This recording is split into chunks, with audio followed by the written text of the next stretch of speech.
we all think we know the story of Esther, right? There's this huge feast, a queen who stands up for herself, and this incredible story of rescue.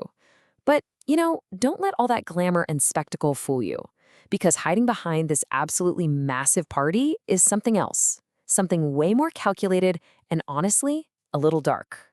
This was never just a celebration. It was a masterclass in public relations.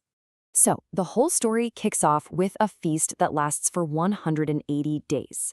Now, let's just stop right there. 180 days. That's 6 months, half a year of a nonstop party. Can you even wrap your head around that?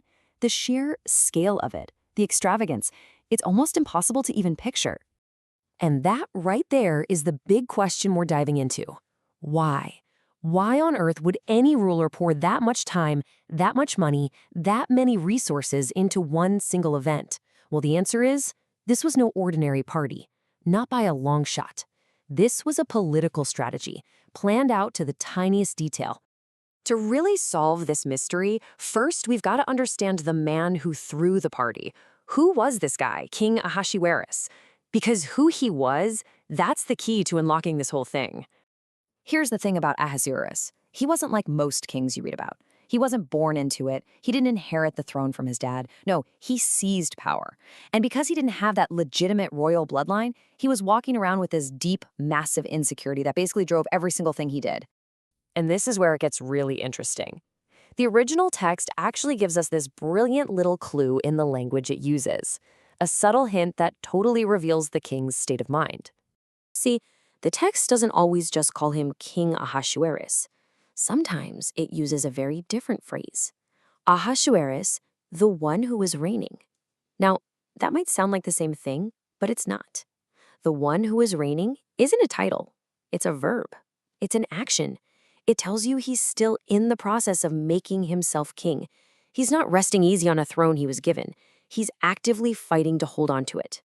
And once you understand that, boom, everything else just clicks into place. That gigantic 6-month feast, it wasn't a celebration at all. It was an incredibly well-designed PR campaign, a propaganda machine with one single goal, to build the legitimacy that he just couldn't inherit. So how'd he do it? Well, he rolled out this whole campaign in a really smart way, with 2 totally distinct phases, or acts. So Act 1 was that 180-day marathon. That was for the insiders, the VIPs, the governors, the ministers from all 127 of his provinces. The message to them was crystal clear. Look how insanely wealthy and powerful I am. He was basically buying their loyalty with a show of force. And then came Act 2, the 7-day feast. This one was for the public, for the regular folks living in the capital, Shushan. And the goal here was totally different. It was to turn every single person there into a walking, talking billboard for the king's greatness. But believe it or not, there's another layer here, and it's even deeper, because hidden inside all this spectacle was another message, a really specific, targeted, and frankly, pretty cruel message. And it was aimed at one group in particular, the exiled Jews living in his empire. Okay, for this to make sense, we need a quick history rewind. So after the first temple in Jerusalem was destroyed, the prophet Jeremiah gives this incredibly famous prophecy. He says that after 70 years of exile, the Jewish people will be redeemed. Well, Ahasuerus, being the guy he is, he sits down and does the math.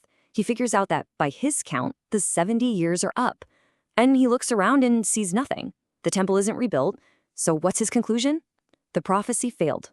And that is the dark twist at the heart of this whole thing. The feast was, in reality, a victory party.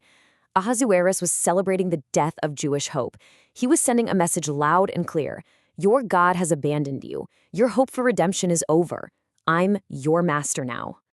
So how did he deliver this twisted message? Well, he got clever and cruel. He did it by taking sacred Jewish symbols and weaponizing them, making them his own. And the evidence is hidden in the tiny details of the text. So the text makes a point to mention the colors used for the party decorations, and one of them is this color, techelet. Now, techelet wasn't just some nice shade of blue. It was an incredibly rare, super expensive dye. But way more important than that, it was a sacred color. It was specifically used for the holy garments of the Jewish high priest. So do you see what he's doing here? When Ahasuerus uses techelet to decorate his party palace, he's not just making things look pretty. He's making a huge statement. He's taking a symbol of ultimate Jewish holiness and saying, "This belongs to me now. I'm the new high priest. I'm the new spiritual authority around here." And look, if that was a subtle jab, this next move was a complete bombshell. We're talking about the legendary throne of King Solomon, the absolute ultimate symbol of Jewish power, wisdom, and God's blessing. The Midrash tells us something just incredible. Ahasuerus moved his entire capital to Shushan for one single reason, so he could get his hands on Solomon's throne, drag it into his palace, and sit on it. This was an act of total domination, not just over a people, but over their entire history and faith. So what does this all add up to? The insecure king, the massive PR campaign, the stolen holy symbols, it's all setting the stage for the real conflict of the story. It's a collision of two completely different ideas about what power even is. On one side, you've got the power of Ahasuerus. It's all external, it's all for show. It's loud, it's flashy, and it's built on stolen symbols, all just to make himself feel bigger. But then, on the other side, you have the Jewish idea of strength. It's the total opposite.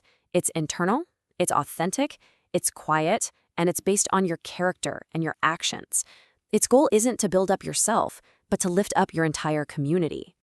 And really, in the end, all that noise and glitter from the king's feast is just the opening act for the story's real question, a question that sticks around right to the very end. In a world that is so full of spectacle and noise, where do you find true strength? Well, as we're about to see with Mordecai and Esther, maybe, just maybe, it's hiding in the quietest places.